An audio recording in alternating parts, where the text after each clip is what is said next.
సభకి అతిథులుగా విచ్చేసినటువంటి పెద్దలకి, ఈ సభను నిర్వహిస్తున్నటువంటి పెద్దలకి, ఈ మమ్మల్ని సన్మానించడానికి వచ్చిన మీ అందరికీ కూడా ముందు నమస్కారాలు తెలియజేసుకుంటూ, నేను వచ్చేటప్పటికి మన రామకృష్ణ గారు కూలంకుషంగా మన మోక్షగుండ విశ్వేశ్వరయ్య గారి గురించి పుట్టినప్పటి నుంచి ఆయన చేసిన పనులతో సహా మొత్తం వివరించేశారు. ఇంకా మాట్లాడడానికి ఎవరికి అవకాశం ఉండదు అనుకుంటా. ఆ విధంగా అన్ని విషయాలు చెప్పారు. కానీ ఆయన గురించి చెప్పుకోవాల్సింది ఎంత చెప్పుకున్నా ఇంకా ఎంతో కొంత ఉంటుంది. ఎందుకంటే ఎప్పుడో 1861 సంవత్సరంలో జన్మించి దగ్గర 164 సంవత్సరాలు పూర్తయినట్టుంది. ఇప్పటికీ ఆయన మనం తలుచుకుంటున్నామంటే ఆయన చేసిన పనుల వల్ల, ఆయన ఎంత నిబద్ధతతో నిజాయితీతో ఈ దేశానికి సేవ చేశాడో, ఆ సేవను ఈ రోజుకి మనం గుర్తుపెట్టుకుని మనం తలుచుకుంటున్నామంటే ఆయన అన్ని ఘనకార్యాలు చేశాడు. ఆ విధంగా దేశ సేవ కోసం తన నిరంతరం శ్రమించి 101 సంవత్సరాలు బతికేస్తాను. బతికినంత కాలం కూడా దేశ సేవ కోసం చేసి, తను ఏ వృత్తిలో ఉన్నాడని కాదు. అందరూ అనుకుంటారు కేవలం అతను ఇంజనీరింగ్ చేశాడు అనుకుంటున్నారు. కాదు, అతను ఇంజనీరింగ్ ఒకటే కాకుండా ఇప్పుడు సార్ చెప్పినట్టుగా ఇప్పుడు కర్మాగారాలు అయితేనేమి ఉక్కు కర్మాగారం నిర్మించాడు, అదేవిధంగా ల్యాబొరేటరీస్ నిర్మించాడు, అదేవిధంగా మనం అందరూ ఇప్పుడు రోజు వాడుకుంటే మైసూర్ శానిటరీ సోప్ ఫ్యాక్టరీ నిర్మించాడు. తర్వాత ఎన్నో పాలిటెక్నిక్ కాలేజీలు కానీ, ఇంజనీరింగ్ కాలేజీలు కానీ, అగ్రికల్చరల్ యూనివర్సిటీలు కానీ ఆయన పేరు మీద నిర్మింపబడ్డాయి. ఆయన చేసిన ఏ పని అతనికి అప్పచెప్తే ఆ పనిని ఎంత తక్కువ టైంలో ఎంత నైపుణ్యంగా నిర్మించాలో అతను అంత ప్రణాళికాబద్ధంగా, ప్రతిదీ ప్రణాళికాబద్ధంగా నిర్మించాడు. మన దేశంలోనే కాదు, అతన్ని బ్రిటిష్ ప్రభుత్వం యెమెన్ దేశానికి కూడా పంపించింది. అక్కడ నీటిపారుదల, అక్కడ మురుగునీటి వ్యవస్థను కూడా ఇతను ఆధునీకరించి వచ్చాడు 1 సంవత్సర కాలంలో.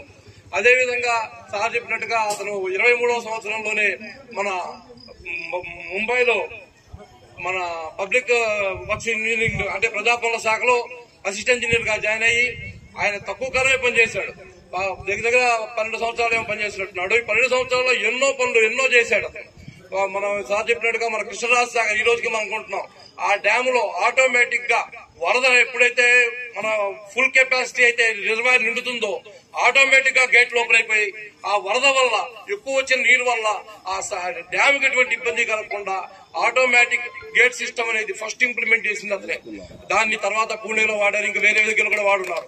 ఇట్లాంటివి ఏదైనా ఇన్నోవేటివ్ గా కొత్తగా ఏది ఉపయోగకరంగా ఉంటుందో అది తీసుకొస్తూ ఆ రోజుల్లోనే ఎంతో నైపుణ్యంతో అందరి మనల్ని పొంది, అదేవిధంగా బ్రిటిషర్స్ అంత తేలిగ్గా మనం ఒప్పుకోరు, వాళ్ళెంతో మేమే అందరికంటే స్కిల్ అనుకుంటారు.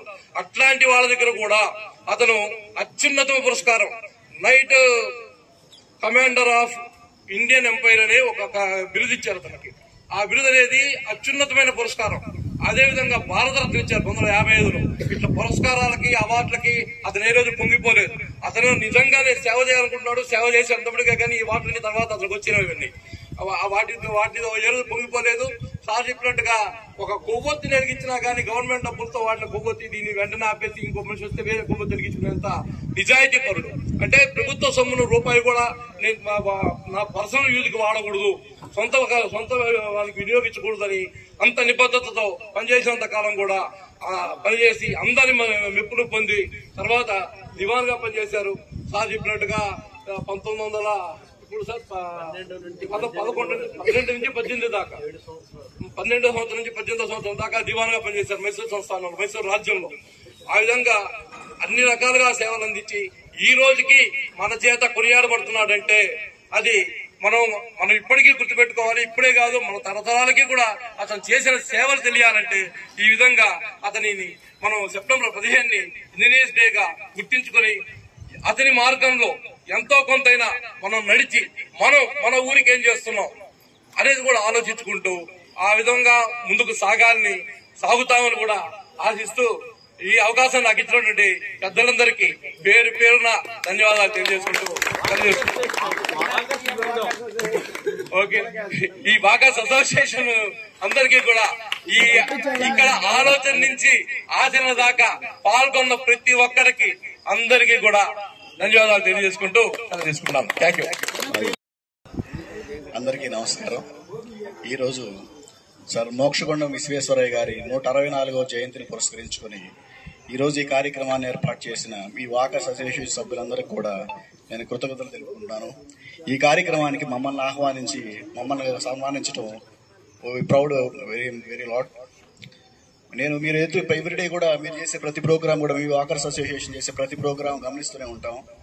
మీ వాకర్స్ అసోసియేషన్ సభ్యుల ఏదో బర్త్డే వచ్చినా ఇక్కడ సెలబ్రేట్ చేయడం, సామాజిక కార్యక్రమాలకు సంబంధించి ఏ కార్యక్రమం వచ్చినా కూడా మీరు ముందుండి, మా మున్సిపాలిటీ ఏ కార్యక్రమం చేసినా కూడా మీరు ముందుండి నడిపిస్తూ ఉంటారు. దానికి మీకు థ్యాంక్స్ చెప్తూ ఉన్నాను.